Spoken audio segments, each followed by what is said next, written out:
So close, yet so far. Ben Stokes came almightily close to pulling off his most remarkable England miracle yet. I'm Yaz Rana, and with me to make sense of the final day from Lords is Katya Witney.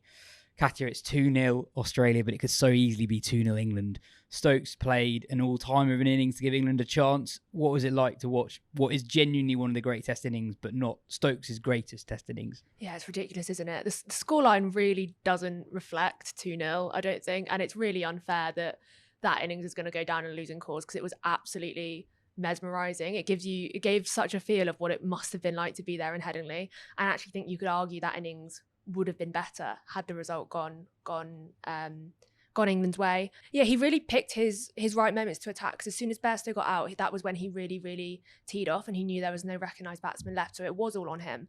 And when Stokes bats in these scenarios, we saw it at Lords in 2019, and we saw it at Headingley in 2019, we even saw it kind of in the T20 World Cup final that's just been, he gives off this aura of just supreme confidence and supreme calm, that there's so much going on inside his head, and then it all comes out in this massive six over fine leg or something, and the crowd go nuts. And I've only seen Lords go as nuts as they did today twice, and both times Ben Stokes has been the one who caused it to do that. And it gives this picture of who he is as a cricketer, that he's the one who can produce these magical moments in these innings. There's no one else who could have done an innings like that. He's everything for England, and he represents what he wants them to do with the bat. So both times in this match, he's come out and he's played the innings that he wants them all to play. So when he came out in the first innings in the evening, he calmed things down and he got them through to the close. And when he came out today, he changed gears exactly when he needed to, and exactly what he needed from the team. And I think that's really, really interesting, and sums him up as a cricketer, that he embodies the team and plays this fantastic innings that gets them so close. And he drags them back to a position where they're favourites. You know, at the beginning of the day, they needed what? They needed so many runs. They were never going to win it. And at one point, Winviz was saying they were favourites to win it. It's absolutely ridiculous. It was amazing. I mean, genuinely genius from Stokes. 20 more runs than he got at Headingley in 2019. This, as you say, would have topped the lot.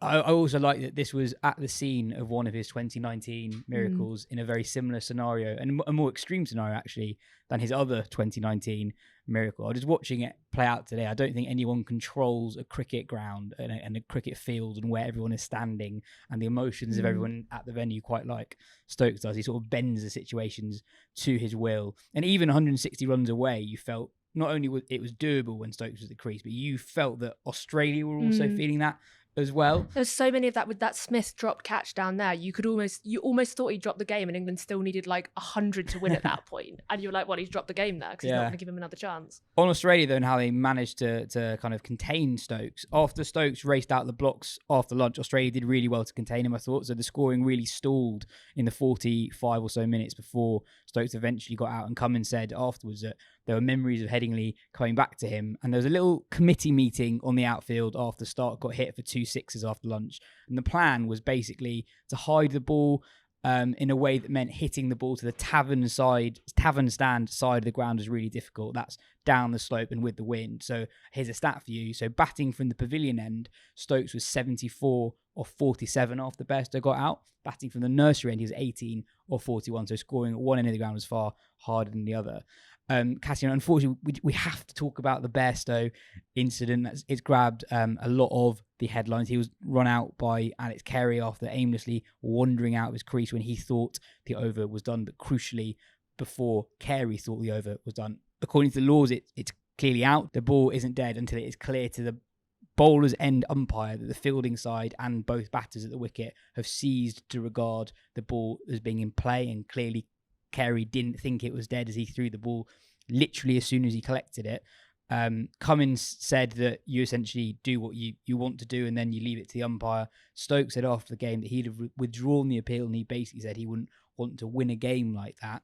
Katya, what did you make of the incident and then the reaction from the two captains as well? Well, at the time, my reaction to the incident was very much like, that's out. And that's something Ben Stokes has reiterated. He is not disputing whether that's out. He's disputing whether it is within the spirit of the game for, first of all, Carey to have done that, and secondly, for Cummins to have upheld the appeal.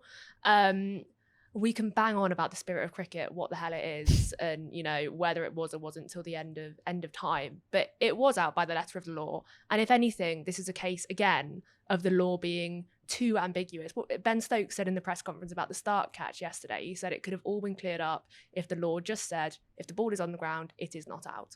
And that's, again, the same case today. If you make it absolutely crystal clear when the ball is dead and when it's alive, rather than going, when certain people regard it to still be alive, then it is still alive. But Carey still clearly thinks it's alive, because as soon as he physically could have thrown the ball to the stumps, he did. Yeah, he did. So, to the letter of the law, that is out. You can debate whether he should or shouldn't have done it, as I said, till the end of time, but he did, and it was out. I think it's unfortunate that it's grabbed the headlines. I understand why Stokes and England were annoyed about it, because you can make an argument that Bairstow reasonably believed the ball to have been dead, and you can make an argument that the ball reasonably was dead. But at the end of the day, it's happened. It was a great game of cricket, and that's what we're going to be talking about, because that's the controversial stuff that grabs the headlines. Yeah, it's just Ash's niggle, isn't it? And it's always going to happen when something vaguely controversial happens, that it's going to be blown up and there's going to be hostilities said about it. Yeah, I guess I was interested by Stokes' reaction, in that he could have not said that he would have withdrawn the appeal. And that, I guess, is the line that makes it a bigger deal than it was at the time. Personally, I didn't really have an issue with it. It was put to Stokes after the play that Bairstow tries to do it all the time. Bairstow tried to do it all the time in 2019. I think it's totally legitimate. Atherton and Strauss on commentary straight away said it was dozy from Bairstow. It was dozy from Bairstow, definitely. And it wasn't that Carey was just doing this out of sneakiness almost. He had seen Bairstow do something similar a few balls before, and as I said, he threw the ball as soon as he got it in his hand. I mean, I think it's changed on the scorecard from run out to stumping. I think it's worth saying, though, that, like you said earlier, 100% believe Ben Stokes would have withdrawn the appeal if the shoe had been on the other foot. It's not just bravado from Stokes and having it up to say he would have overturned it. He genuinely feels like he would have overturned it, and that's fair enough. It's very ambiguous, and it depends on who you are, I guess. I think it added a lot of needle. At times, it veered into the unsavoury at Lords, especially in the long room. But I actually think that that's good for the series. I think great series have moments like that. They have moments that really rile up not just the players but the fans. And I think that actually the Australians have heard it all before. I don't think it's going to negatively affect them too much. But I think in terms of a spectacle, I think it will actually add to the series. And as you say, it's being made into a really big deal. But in the end of the day, it's not a huge thing. Katya, we kicked the show off by saying that it's 2-0 Australia. Can you see England turning it around? It's the old heart says yes, head says no, right? I mean, as I said at the start, it's actually quite unfair that the scoreline's 2-0, because half an hour, I mean, not unfair, but it's hard to believe that the scoreline is 2-0, because half an hour before the end of both the first two tests, England were arguably favourites to win them both. And the series has been a lot tighter than some of the headlines or some of the scoreline would suggest. England have pushed the best side in the world, and it's worth reiterating, Australia are the best side in the world. They've pushed them all the way on both occasions, and there's no reason why this scorecard shouldn't read 1-1 or 2-0 England. Well, if England were ruthless, it would be 2-0 England. Exactly, and that ruthlessness doesn't necessarily mean changing their whole approach or batting quote-unquote sensibly. It means picking their moments a bit better, executing their shots a bit better, and winning those crucial moments of the game that they've let slip. You can make an argument that England have won more sessions or more moments in this test series both so far, but the ones that have mattered, they've let slip. That when they were 188 for 1, was it?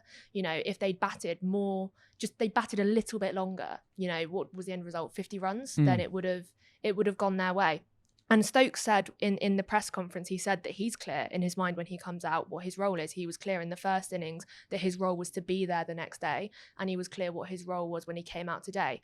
And he said it's just making sure that everyone else is clear in their roles and given the freedom to go out and express that. And that's correct. They've got very talented players. They're in very good form. They have got this mindset that has worked for them. And again, two lost test matches don't mean it hasn't worked for them. It has worked for them, and they have the ability to go to Leeds and win. And again, come back to what Stokes said in the press conference, they've won 3 on the bounce against Pakistan, they won 3 on the bounce against New Zealand.